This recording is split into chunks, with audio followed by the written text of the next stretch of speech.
11/3/2013. I'm doing all right tonight.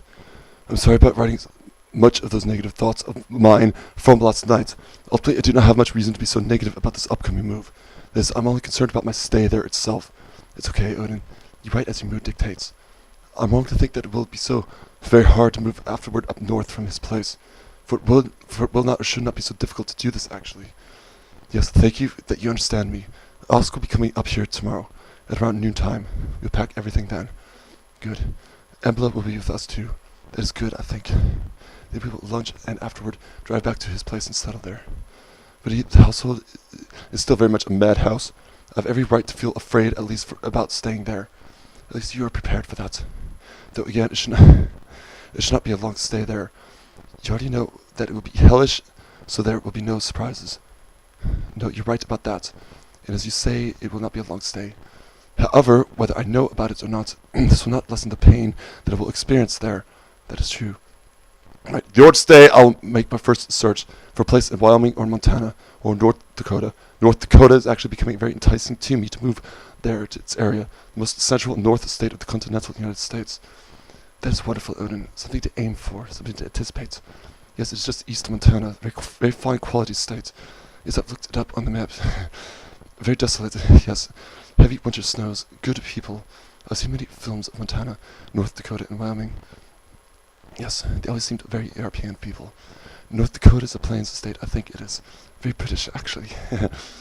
Oh, yes, the old films show that. This is one of the major reasons for my selection of these certain states. Yes, Tautonics are there, essentially them only. Many of the surnames I can identify with. My identity around my people, it cannot be suppressed because of this. English, Irish, Scots, German, that's right. We are without light resenters there. Exactly. The imagination, the mind, the identity, it remains without much antagonism. What a comfortable place to be. You can walk free there. Oh, yes, relaxed, with your own kind, away from the darkness. Right, the shadow archetype in such an environment there, it can only manifest reasonably and sensibly so in Teutonic essences themselves. That's true.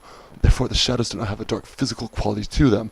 Ultimately, the metaphysical quality of such shadows themselves cannot be so very dark in reactivity to me, neither. It is better up there, understandably so. That is so true. I hope you make a go of it, Odin. I will, Frigg, I assure you. It could be a new beginning, a real start to something positive and light and good. A real start this time, yes, amongst good people. This has to be a major transition. The old Volk, it is major. It's rotten, so very down south it is by now. I agree, though I do not live there. Odin has not set his foot up north as of yet. His volition, his mistakes and accidents attributable to such area. But every day I receive links to stories of horrors and dark crime. It could not have been corrupted such areas as of yet. You can leave all that behind. You'll be pure there. Yes, around here, such horrors and crimes are everywhere. I'll be pure up there. Very long-lasting, I should stay up there. You can throw off past darkness and negativity. Right. You'll have fresh air and fresh thoughts. Otherwise, remaining here around this thick, heavy darkness, such is impossible to do so at all even. And you people, not even possible to do so remaining in the Garden of Eden wilderness itself. It is impossible for you to do this. Yes, you're right.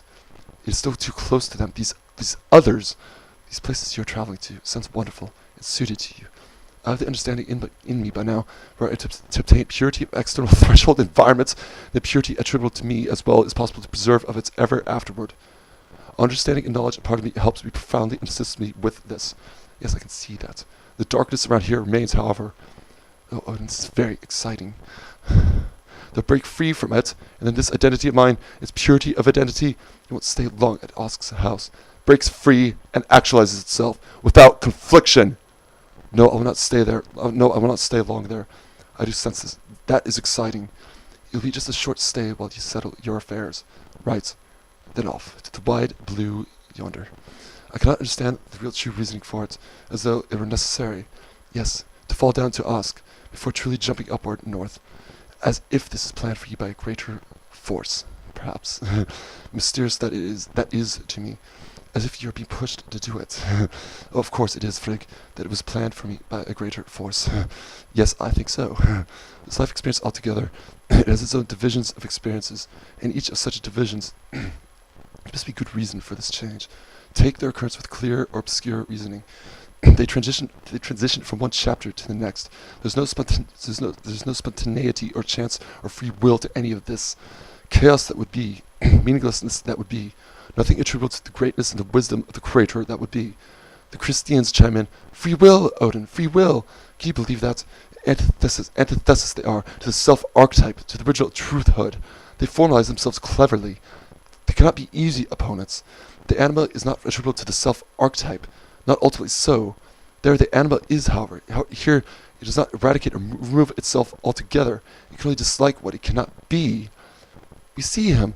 Look at him. His blessing, his reward he gets. We dislike this. We're jealous. We're vengeful. We hate him.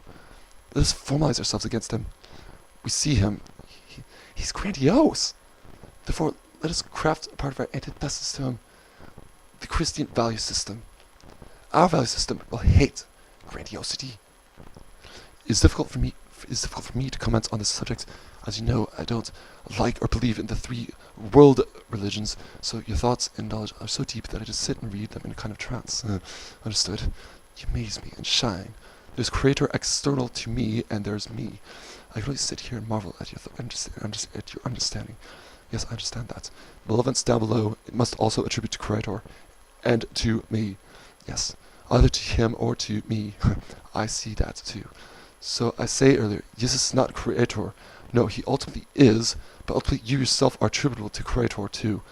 Jesus did not ever really or actually materialize or formalize in relativity to this precedent life experience. A sham of the Christians, again, the ultimate Creator himself. He's attributable to himself alone. Ultimately, no Jesus, no others, no Frigg, and so forth. Yes, Creator is not Christian. No, he does not like Christianity, the All-Father. I wonder, the afterlife, whatever he is, does not belong to one section. The Judaic conception of hell is unformalized to one sect, so as though hell itself has never to have been experienced. The heaven up above, I wonder what this ultimately is consistent of. I do sense Odin obtain a dedication of the Creator. He is training me somehow. None of us will know until we pass over. To become Creator, what is there? But I do sense, if such is not the case, the paradise is consisted of all that you ever have, all that you ever is consisted of all that you ever longed for, Odin. Indeed, the fresh expansiveness of heaven is present there. And the gardens and rivers and other angels and so forth are still present there. My Ask and Embla family and best of companions still remanifest there. I think determinism, scriptedness of the afterlife up above, this still has to remain in force. How could it not remain in force? Someone was talking to me about quantum physics the other day, and saying that they know, think through mathematics, that they can prove there's a parallel universe, that life after death is certain. Also, that the self-archetype still remains the center of the afterlife experience as well, too. They now think, well, a parallel universe. I know nothing of these things, it went over my head. The afterlife experience cannot remain reachable to us here, but that perhaps this parallel universe or afterlife is indeed heaven or hell. If the parallel universe were predicable to this material cause generation, then the parallel universe would ultimately be reachable to us. The afterlife experience couldn't possibly establish itself a part of this material cause generation of this precedent life experience here. Then, if such were the case, supposedly technology would ultimately progress advanced enough, light speed travel devices and so forth, and then supposedly somehow the paradise would be reachable to us ourselves. What nonsense that sounds. Yes, that does. And how imperfect such conception of this life experience would otherwise be. There's his foreknowledge to everything. He wouldn't possibly leave us to such aforementioned behavior. Travel through the universe as far as he wished to do so. Perhaps that's not what they meant. I'm not sure, but the subject these men were discussing was death and the afterlife.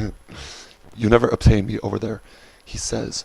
Though, yes, afterlife is certain, as you say, completely agreed. And how much better that sounds, and wiser that sounds. It does. Then merely returning to nothing after this life. There's no beauty to that. No wisdom to that. Wagner's music would be terribly simple and uninspiring, and so forth. No, there isn't. So true. You know that would be okay. My stay there at his Ask's place will My stay there at Ask's place will not be for long. Yes, I will be set up and established there at Ask's place by then. Okay, then you can tell me how it is. We shall go from there. What you're planning, we shall. Right, Frigg. I wish you the good luck with the move and your journey.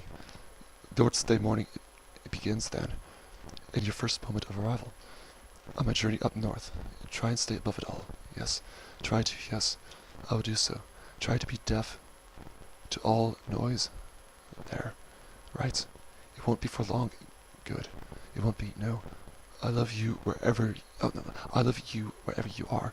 North Dakota, Montana, you are always Odin. Lovely always. King of the North, always, always Odin. November 3, 2013. November 3, 2013. This precedent life experience may be given warmth and friendliness from you. Given, of course, with nothing but warmth and friendliness. Yes, you're given warmth and friendliness from me. Given, of course, with nothing but coldness and unfriendliness, insincerity and dishonesty. Get away from me, you coldness and unfriendliness, insincerity and dishonesty. All this is to have been the ultimate theme and final recurrent abstraction attributable to this present life experience. There has to be a subsequent major transition afterward from all of this.